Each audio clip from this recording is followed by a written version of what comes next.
भारत को माँ क्यों कहते हैं? भारत माता क्यों?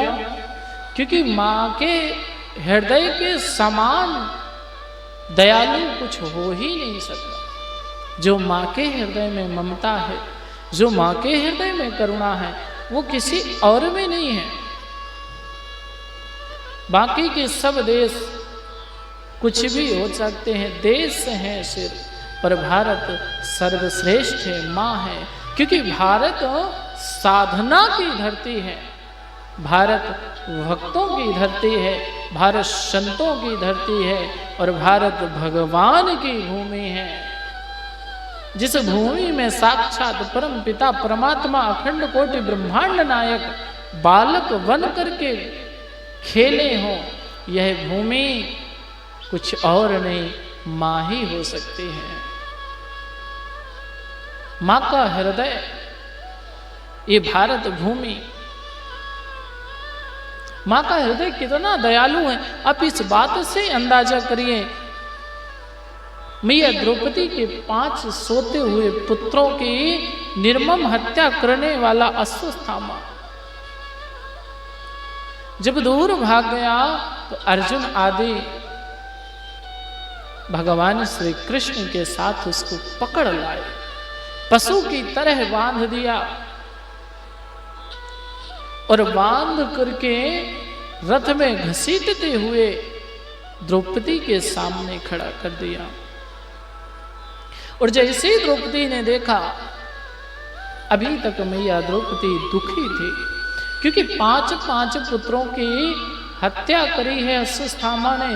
पर जो अश्वत्थामा को देखा, मैया द्रौपदी का दुख थोड़ी देर के लिए जाता रहा। उन्होंने कहा, आर्या इन्हें छोड़ दो। क्यों? अभी तो तुम कह रही थी कि जिसने तुम्हारे पुत्रों की हत्या करी है तुम उसके प्राणों का देहांत करोगे, अब कह रही इनको छोड़ दो।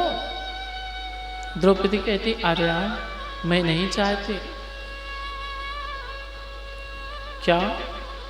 जिस प्रकार से मैं दुखी हूं उसी प्रकार से गुरु पत्नी गौतमी भी दुखी हो जाए।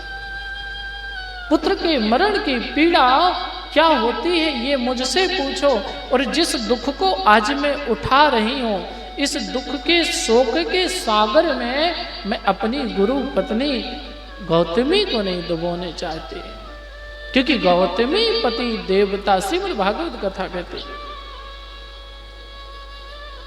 अभी तो इसको छोड़ दो।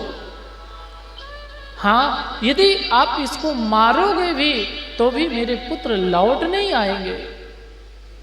संसार का यह अकाट्य सत्य है, जो एक बार चला गया दोबारा नहीं आता। मेरे पुत्र दोबारा लौट करके नहीं आने वाले।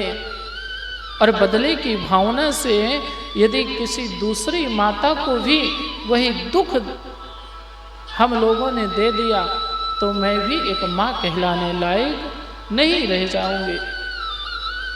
आप लोग इन्हें क्षमा कर दो। पांडवों पर द्रौपदी की क्षमा का बड़ा प्रभाव पड़ा और भगवान श्री कृष्ण की लीला के साथ अश्वत्थामा को छोड़ दिया।